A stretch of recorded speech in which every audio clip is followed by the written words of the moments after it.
minute can open your eyes. One book can open your world. Knowledge gives you power. Read and rise higher. 9R Tree. Better life begins in a book. Hello, I'm Sebastian. Welcome to 9R Tree's podcast. Today, I will summarize and review the book, The Limits of Power, The End of American Exceptionalism, by Andrew Bacevich is a concise, unsparing diagnosis of the political, military, and cultural habits that have driven the United States into costly overreach. A retired Army colonel and historian, Bacevich connects foreign policy failure to deeper domestic impulses, arguing that ambition, consumer appetite, and a faith in military solutions reinforce one another. Written in the wake of the Iraq War and amid a crisis of confidence, the book insists that national renewal requires honesty about the limits of force and the boundaries of American influence. With clear prose and a historian's eye for cause and effect, Bacevich traces patterns from Vietnam to the early 21st century, showing how illusions persist despite painful results. This is not a partisan broadside, but a sober call for restraint, civic responsibility, and more realistic expectations about what policy can achieve in a stubbornly complex world. I will give you key takeaways from this book. Firstly, unmasking the creed of exceptionalism, Bacevich interrogates the national narrative that casts the United States as uniquely virtuous, destined to lead, and exempt from the constraints that bind other powers. He shows how this creed normalizes expansive aims abroad, while minimizing the costs and trade-offs required to sustain them. Rather than treating setbacks as signals to recalibrate, exceptionalist thinking encourages leaders to double down, searching for technical fixes and new missions. Bacevich situates this mindset in a longer arc, from Wilsonian idealism to the global war on terror, noting how moralism and mission blur into a license for activism. He argues that myth, not evidence, often frames debates, causing officials and citizens to overrate American leverage and underrate the agency and resilience of others. The result is chronic overreach, goals that outstrip resources, commitments that outrun consent, and promises that politics cannot keep. By replacing myth with historical perspective and prudence, Bacevich contends, policy can shift from grandiose ambition toward achievable aims aligned with genuine interests and values. Secondly, the military instrument and its hard limits. A central claim is that force can punish, destroy, and deter, but it cannot easily refashion societies, reconcile rival identities, or impose legitimacy. Bacevich reads the campaigns in Iraq and Afghanistan through this lens, arguing that tactical prowess and technological superiority cannot overcome flawed political objectives. He describes how militarized solutions become default choices when civilian statecraft is weak, underfunded, or sidelined. The expectation that a quick application of shock and awe can yield stable outcomes ignores the stubborn realities of culture, governance, and nationalism. Bacevich also highlights how metrics and upbeat assessments mask strategic drift, turning temporary missions into open-ended commitments. The problem is not soldiers or competence, but a mismatch between what armies do well and what policymakers ask them to achieve. Recognizing the limits of force does not mean passivity.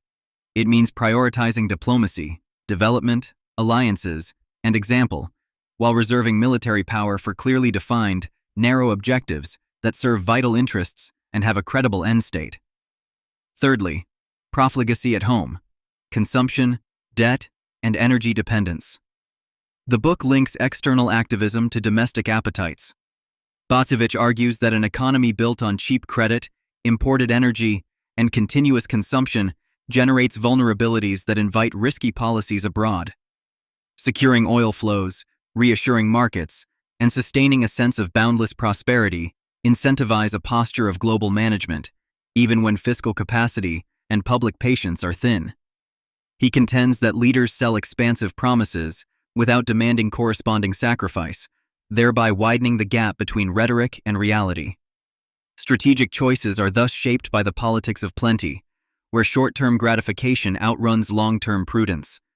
Energy dependence ties security to volatile regions, while debt limits freedom of action and resilience in crisis.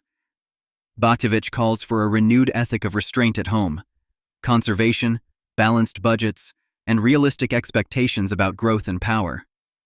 By aligning habits of living with strategic aims, the nation can reduce the pressures that push it toward interventions that neither the Treasury nor the public will support for long. Fourthly, the civil-military divide and the all-volunteer force.